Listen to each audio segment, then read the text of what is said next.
Most guys spend years at the gym chasing strength, and yet they can't hold their own body weight on just a few fingers. Meanwhile, Shaolin monks? They train until they can balance their entire body on one finger. Sounds impossible, right? But here's the uncomfortable truth. These ancient warriors developed levels of control, explosiveness, and endurance that would put most modern athletes to shame. And they did it without machines, without protein shakes, and without ever touching a dumbbell. They trained with the floor beneath them and nature as their coach. Every move, every breath, every repetition had a purpose, not just for the body, but for the mind. Because for the Shaolin, strength wasn't about how much you could lift. It was about how much you could endure, how precise you could be under pressure, how calm your mind stayed when your muscles were on fire. Now here's the part nobody tells you. These exercises didn't just build warriors, they built resilience, focus, self-control. Qualities we're losing fast in today's world of shortcuts, hacks, and instant gratification. So if you've ever looked in the mirror and thought, I train hard, but I'm still missing something, or if you feel strong, but deep down you know you're fragile, mentally, physically, emotionally, this video is your wake-up call. We're about to break down 6 Shaolin exercises that were designed to turn ordinary men into living weapons. No fluff, no gimmicks, just raw, ancient strength that starts from the core and spreads through every inch of your body. These movements unlock something deeper than muscle. They train your nervous system, your breathing, your inner balance. It's like discovering a hidden operating system inside you, one that's been dormant for years. So don't just watch this like another fitness tutorial. Watch it like your transformation depends on it. If this is already hitting close to home, hit that subscribe button, because what's coming next might just change the way you train forever. The fingertip push-up. From weakness to weapon. At first glance, it looks like pure madness, balancing your body on nothing but your fingertips. But this move is the perfect symbol of the Shaolin mindset. Take your weakest link and turn it into your greatest strength. Legend has it that Bodhidharma, the monk who brought Zen to China, meditated for 9 years facing a wall. To stay awake, he began doing fingertip push-ups. Over time, his fingers hardened, his wrists became iron, and his grip unbreakable. Here's why this matters. Most guys never train their hands or fingers. But in combat, in calisthenics, even in daily life, your grip is your first line of control. Lose that, and you lose power, control, precision. Fingertip push-ups hammer the chest, shoulders, and triceps, just like the standard version. But here's the twist. They place massive tension on your forearms, wrists, and every tiny tendon in your fingers. It's brutal, and that's why it works. With consistent practice, your entire upper body starts to feel different, more connected, more coordinated, more explosive. And this isn't just about muscle. The move forces you to stabilize your entire trunk, turning your core into a shield against injury. But don't get cocky. This isn't something you just drop into your routine. Start on your knees. Focus on even weight distribution across all fingers, not just your index and middle. Progress with patience. This move can transform your strength, or wreck your hands if done carelessly. Ancient texts speak of monks who could do it with 2 fingers per hand. And the masters? 1 finger. That's not a party trick. That's neurological domination of every muscle fiber. Now imagine this. You're doing regular push-ups today. And a year from now, you're repping fingertip push-ups with calm, surgical precision. That's not a fantasy. That's a roadmap. And it starts now. But that's just one piece of the puzzle. Crow pose. Balance like a bird. Hold like a warrior. At first glance, it looks delicate, almost artistic. But don't be fooled. The crow pose is one of the most intense full-body strength tests in Shaolin training. It demands focus, control, and raw tension in all the right places. Here's what most people don't know. Shaolin monks didn't just copy birds for fun. They observed crows landing softly on fragile branches, calm, controlled, unshaken. That image became a metaphor for combat. Stability in chaos. Grace in the middle of pressure. And that's exactly what this position trains. As you shift your weight onto your hands and lift your feet off the ground, every fiber in your body wakes up. The triceps, shoulders, and chest lock you in place. But the real magic happens deeper, in the core. Your abs, obliques, spinal stabilizers, and hip flexors fire like a symphony, all to hold you steady, floating, compact, like a coiled spring. It's not just strength, it's proprioception, your nervous system learning exactly where every part of your body is, even with your eyes closed. And yeah, it looks cool on Instagram. But for the monks, this wasn't about aesthetics. Holding this pose was a way to train the mind to be still under pressure. Because if you can balance like this, you can stay centered in a fight or in life. The learning curve is brutal. Most people fall face first on day one. But the key? Lean forward. Not too much, not too little. Just enough to tip the scale. Keep your elbows tight, your fingers wide, and most importantly, keep your eyes locked on a spot ahead of you. Your gaze controls your balance more than your arms do. Start with short holds, 5 to 10 seconds. Fail. Rest. Try again. This isn't about going viral. It's about gaining real mastery over your own body. Over time, something strange happens. What used to feel unstable becomes home. Your hands become your feet. Your body floats like it's weightless. That's when you know the transformation has begun. And the next part? That's where everything changes. Bear crawl, raw power from the ground up. If the fingertip push-up is finesse and the crow pose is balance, then the bear crawl is pure, untamed strength. This move taps into something ancient, something wild. Because when the monks dropped to the ground and crawled like animals, it wasn't just exercise. It was reconnection with raw nature. There's an old Shaolin legend. A young monk lost in the mountains during a brutal winter, starving, freezing on the edge of death. He survives by observing the bears, how they move, how they rest, how they adapt.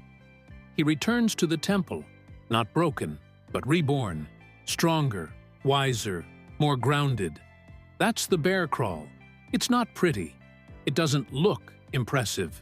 But the moment you start crawling, hands and feet, low to the ground, hips stable, core tight, you realize something. This move hits everything. Shoulders, arms, chest, they stabilize. Core, it locks your spine like armor. Legs, they drive you forward with every controlled step. Even your brain is forced to coordinate left-right patterns you probably haven't used since you were a toddler. And this is the magic. You're not just building muscle. You're rewiring your body to move like it was designed to, as a complete fluid unit. Modern training often isolates. Bear crawl integrates. Done right, it becomes cardio and strength training at the same time. You're panting, sweating, shaking, and you haven't even touched a weight. Here's the key. Keep your back flat like a tabletop. Knees just off the floor. Steps smooth and even. And never let your hips swing or rise. That kills the core engagement. Start with 20 meters total, 10 forward, 10 back. As your stamina improves, go farther. Go faster. The monks did this on rocky ground, barefoot, uphill. They believed strength wasn't something you built in isolation. It was something you absorbed from the earth, from movement, from discipline. You want real-world power? This is it. No machines, no shortcuts. Just you, your breath, and the ground. But we're not done yet, because what comes next has been breaking legs and building warriors for centuries. Horse stance, stillness that strengthens the soul. This is where most modern lifters tap out. Because there's no flex, no hype, no applause, just silence and pain. The horse stance is a Shaolin ritual, a mental crucible. Imagine this. You drop into a squat, legs wide, back straight, thighs burning, and you hold, and hold, and hold. After a few seconds, your legs start screaming. After a minute, your mind starts begging. But the monks? They didn't just hold it for minutes. They held it for hours, with a bowl of water in their hands. If the water spilled, it meant tension where there should be control. Failure. Lesson learned. This isn't just a lower body killer. It's a total nervous system recalibration. Quads, glutes, adductors, they do the grunt work. But your core holds the frame. Your breathing, your gaze, your posture, they all have to align, or the whole structure collapses. Here's the trick most people miss. You don't just sit in the stance. You actively press your feet outward, like you're trying to tear the ground apart. That creates internal tension, the kind that forges real strength. This is where Shaolin training gets philosophical. Because while your body fights to stay still, your mind is forced to focus. No distractions. No reps to count. Just presence. You want stronger legs? Sure, this will get you there. But you'll also walk away with something deeper. Patience. Grit. The ability to sit in discomfort without running. Start with 30 seconds. Add time, not reps. Build to minutes. And when it gets unbearable, when your thighs tremble and your thoughts scream to stand up, that's where the real training begins. Because this isn't just about muscle, it's about stillness with purpose.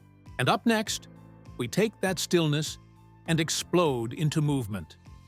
With a transition exercise that bridges strength and speed like no other. Plank to deep squat. Explosive control from ground to fight.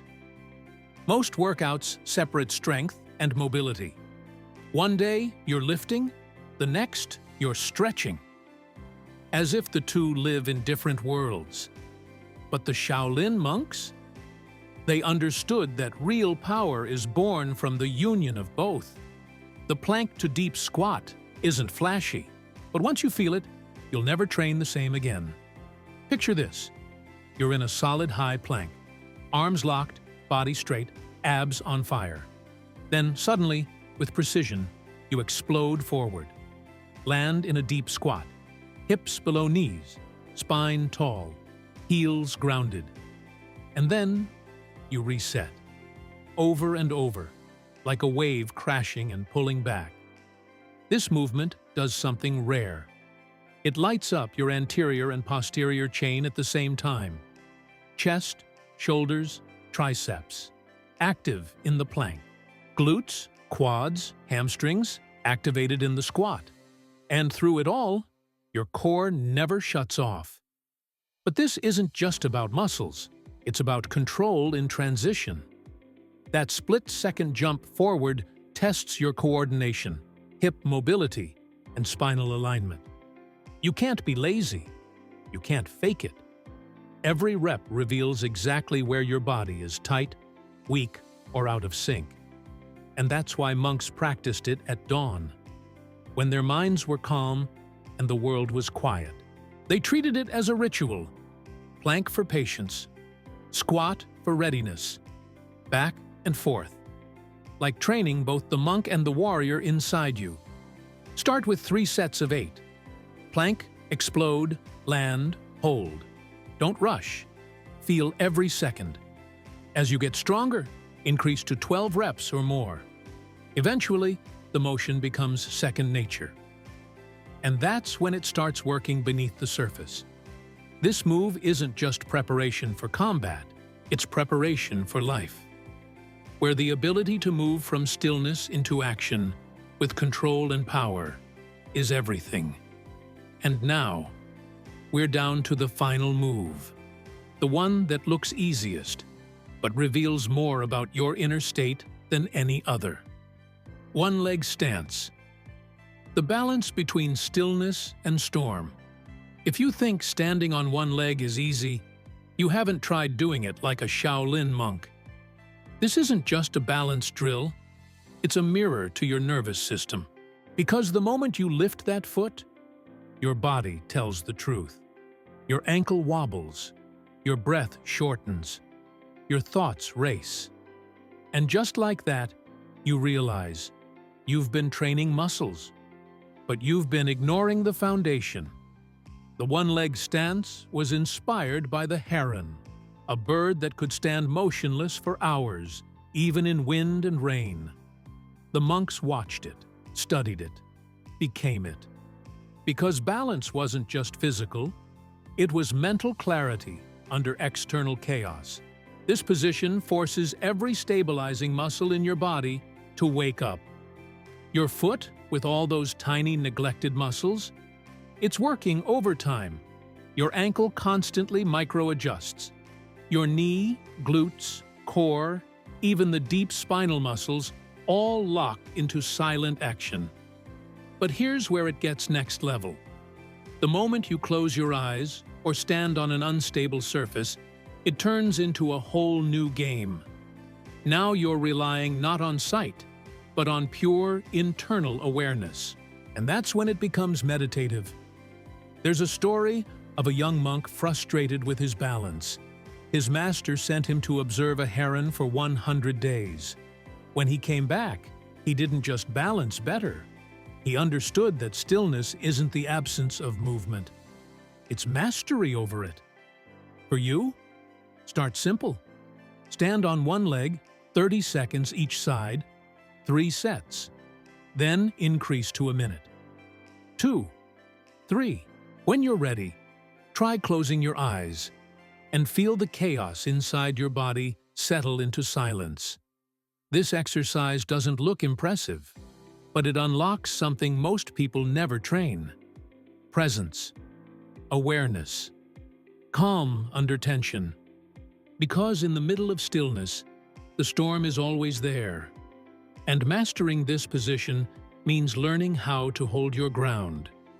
Even when life feels like it's shifting beneath you. You've just walked through 6 ancient movements that built some of the most disciplined, powerful, and resilient warriors in human history. No machines, no hype, just pure control of body and mind. And maybe you're thinking, can these really transform me? The answer: only if you're ready to show up daily, not to chase quick gains, but to build something deeper. Strength that doesn't scream, but stands unshakable. Balance that doesn't flex, but holds through chaos. Because in every fingertip push-up, every silent squat, every moment on one leg, there's a message. The strongest version of you isn't built in the gym. It's forged in stillness, in breath, in repetition. You don't need to be a monk. You just need the mindset of one. What's the one thing you're changing in your training after this? If this video gave you at least one aha moment, drop a like, hit subscribe, and let's keep building this together. And if you're serious about unlocking the full potential of your lower body, we've got a full breakdown of 6 isometric positions that can heal, rebuild, and bulletproof your legs. Linked right here on the screen. Train with purpose. And never forget, stillness is a weapon.